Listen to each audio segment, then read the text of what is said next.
में सिंपल सी बात है कि पत्रकारिता जो है वो खत्म हो चुकी है। 2014 के बाद से लगातार हमारा मेन स्ट्रीम चैनल जो है वो उसको झुकने के लिए कहा गया, वो रेंगने लगा, फिर वो लेटने लगा, पत्रकारिता खत्म होती चली गई। रवीश कुमार जो पेशे में हमारे बड़े वरिष्ठ हैं, वो हमेशा कहते रहे, जब टीवी में थे वो तब भी कहते थे कि रिपोर्टिंग कल्चर खत्म हो गया है। तो रिपोर्टिंग कल्चर को खत्म किया गया। सोचा ये गया कि अब जब ये कल्चर खत्म हो गया, जब धन्ना सेठों के बड़े बड़े संस्थान हमारे सामने लेट रहे हैं, तो अब कोई आवाज उठाने वाला बचेगा नहीं, अब कोई सवाल पूछने वाला बचेगा नहीं, अब कोई धरातलीय हकीकत दिखाने वाला बचेगा नहीं। लेकिन फिर बहुत सारे डिजिटल प्लेटफॉर्म्स का इमरजेंस होता है। पॉलिटिक्स उनमें से एक है। अब तमाम लोग उनमें से एक हैं जो हाथों में मोबाइल पकड़े या कैमरा पकड़े, माइक लिए हम लोग निकल जाते हैं। बहुत बड़े बड़े संसाधनों की जरूरत नहीं पड़ती, वो दो चार गाड़ियों का काफिला नहीं चलता बड़े पत्रकारों के साथ जैसा चलता है। रूल अगर जानते हो, कैमरा जो है आपको खींच हर वक्त रहा है, चलान हर वक्त नहीं काटता है। चलान काटने का एक वक्त होता है, तो तस्वीर आपकी खिंच रही है, चलान कब कटेगा ये सरकार जाने। हमें तो 29 तारीख को पता पड़ा, फेसबुक के नोटिफिकेशन आया जिससे हमें पता पड़ा कि हमारा फेसबुक पेज जो है ऑफिशियल, वो भारत में उसका एक्सेस डिनाई कर दिया गया है। मतलब भारत में वो पेज नहीं दिखेगा। सबसे बड़ी लॉजिकल चीज तो मुझे ये लगी, अगर हम कुछ गलत कर रहे थे जो देश विरोधी था या फिर जो भी हो, तो वो दुनिया भर में बंद होना चाहिए। गलत चीजें भारत के बाहर चल जाए, भारत के अंदर ना चले, ऐसा कैसे हो सकता है? लेकिन ये आदेश मिला मेटा को, और मेटा ने हमारे पेज को सब्सिक्वेंटली बंद कर दिया 79(3)(b) का हवाला देते हुए। कर क्यों रहे हैं? आपका जो पहला सिंपल सी बात है कि पत्रकारिता जो है वो खत्म हो चुकी है। 2014 के बाद से लगातार हमारा मेन स्ट्रीम चैनल जो है वो उसको झुकने के लिए कहा गया, वो रेंगने लगा, फिर वो लेटने लगा, पत्रकारिता खत्म होती चली गई। रवीश कुमार जो पेशे में हमारे बड़े वरिष्ठ हैं, वो हमेशा कहते रहे, जब टीवी में थे वो तब भी कहते थे कि रिपोर्टिंग कल्चर खत्म हो गया है। तो रिपोर्टिंग कल्चर को खत्म किया गया। सोचा ये गया कि अब जब ये कल्चर खत्म हो गया, जब धन्ना सेठों के बड़े बड़े संस्थान हमारे सामने लेट रहे हैं, तो अब कोई आवाज उठाने वाला बचेगा नहीं, अब कोई सवाल पूछने वाला बचेगा नहीं, अब कोई धरातलीय हकीकत दिखाने वाला बचेगा नहीं। लेकिन फिर बहुत सारे डिजिटल प्लेटफॉर्म्स का इमरजेंस होता है।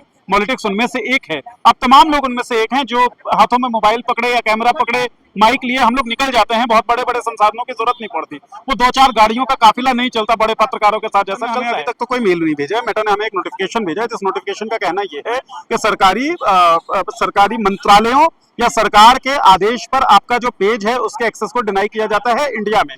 ये मेटा ने हमको भेजा हुआ है, कोई कारण नहीं बताया गया है। लिखा गया है, for further information you should contact ministry या कॉम्पिटेंट अथॉरिटी, लोकल अथॉरिटीज। जी, एक लास्ट क्वेश्चन है कि जैसे न्यूज पिंच है, शुभंकर मिश्रा है, जैसे कि सुशांत सिन्हा है, ऐसे जो लोग हैं ट्विटर में है, सोशल मीडिया पे है, सोशल साइट पे, उनका चैनल नहीं ब्लॉक किया जाता, लेकिन आप लोगों का क्यों ब्लॉक किया?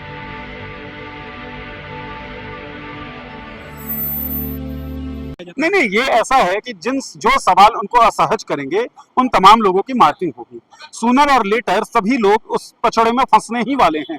आग जब लगती है ना, क्योंकि मैं कविताएं करता हूँ, नज़में लिखता हूँ, तो एक नज्म मैंने कही थी, वो मैं शायद भूल भी जाऊं, आग पूछेगी नहीं तुमसे कोई खैर खबर, आग का काम जलाना है, जलाएगी वो, है ना। आग नहीं देखेगी कि किसने टोपी पहनी हुई है सिर पे और किसने धोती लपेटा हुआ है, कौन जनेऊ पहन के घूम रहा है और कौन बिना जनेऊ के घूम रहा है। आग तो जला देगी। तो जो सरकार के हिमायत में रहने वाले चैनल्स भी हैं, और इसका मतलब ये नहीं है कि आपने जिनका नाम लिया मैं उनके बारे में बात कर रहा हूँ। अभिनव पांडे जो है न्यूज पिंच पे बहुत बढ़िया, बड़ा शानदार काम कर रहे हैं, ठीक है, तो ऐसा कुछ नहीं है। लेकिन कई लोग हैं जो सरकार के हिमायत में भी बारीक एजेंडा भी खेलते हैं, और उन बारीक एजेंडा वालों के नाम तो मैं अभी पर्सनली क्या लूं आपके सामने, है ना, मेन स्ट्रीम मीडिया मैंने कह ही दिया, ठीक है। तो वो बारीक एजेंडा खेलने वाले जो लोग हैं, हो सकता है वो बचे रहें, लेकिन जो भी कभी भी एक मोमेंट के लिए भी जनहितैषी पत्रकारिता करेगा वो रडार में तो है।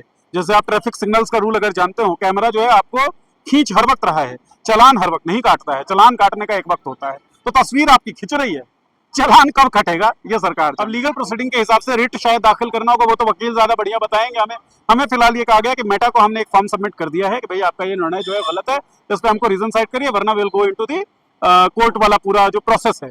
और इसके बाद रिट पिटीशन अगर दाखिल करना होगा तो रिट पिटीशन दाखिल करेंगे। मतलब we are in contact with lawyers इसके बारे में। मैं कल भी मिलकर आया हूँ। मतलब पत्रकार अगर सड़क पर नहीं उतर रहा है तो क्या ही पत्रकारिता कर रहा है। मतलब अगर वो स्टूडियो में भी है, क्योंकि हमारे तो ज्यादातर शोज जो है स्टूडियो से चलते हैं, ग्राउंड पे भी हम रहते हैं। बिहार इलेक्शन पूरा हमने दिखाया, कुंभ हमने पूरा दिखाया।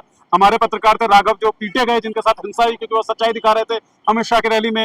हमारे पत्रकारी राघव जो है बिहार इलेक्शन में दिखाया कि 1 रुपए में किस तरीके से लीज पे जमीन दे दी गई अडानी को। तो सड़क पे तो पत्रकार को उतरना ही पड़ेगा, कभी रिपोर्ट के लिए और कभी अपने हुकूक के लिए। ये है कि अभी गनीमत है सब्र मेरा, अभी लबालब भरा नहीं हूँ। वो मुझको मुर्दा समझ रहा है, उसे कहो मैं मरा नहीं हूँ।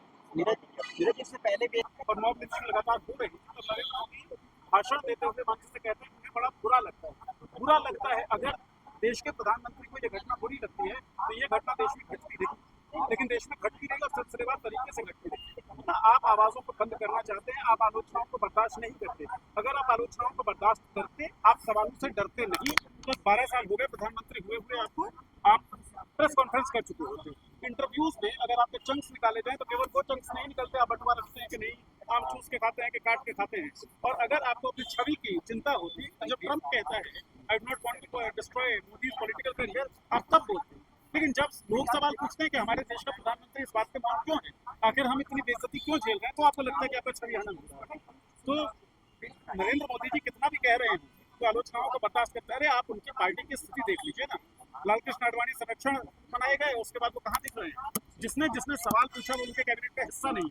मुख्यमंत्री बनाने की जो नजीर वो पेश कर रहे हैं प्रधानमंत्री नरेंद्र मोदी, मतलब किसने सोचा था भजन लाल शर्मा जो राजस्थान के सीएम बनेंगे? ये पूरा स्टाइल ऑफ पॉलिटिक्स है नरेंद्र मोदी का, जिसमें क्रिटिसिज्म उनको बिल्कुल भी बर्दाश्त नहीं है। तो कैरावान का ही एक रिपोर्ट में पढ़ रहा था जिसमें बीजेपी के एक इंसाइडर से बातचीत की थी लिखने वाले ने, और उन्होंने लिखा था उनके हवाले से कि नरेंद्र मोदी अपने दुश्मनों को भूलते नहीं, जो लोग उनके सामने चुनौती पैदा करते हैं नरेंद्र मोदी उनको भूलते नहीं, और भी मेक श्योर कि उसको किसी भी तरीके से ठिकाने लगा दें। चाहे इसकी आवाज आप बंद कराएंगे, उसको दबाएंगे, डराएंगे, धमकाएंगे। उनके अलाइड पार्टनर के साथ पॉलिटिकल डोमेन में जो स्टेट में जो होता है वो इस सब बातों का एग्जाम्पल है।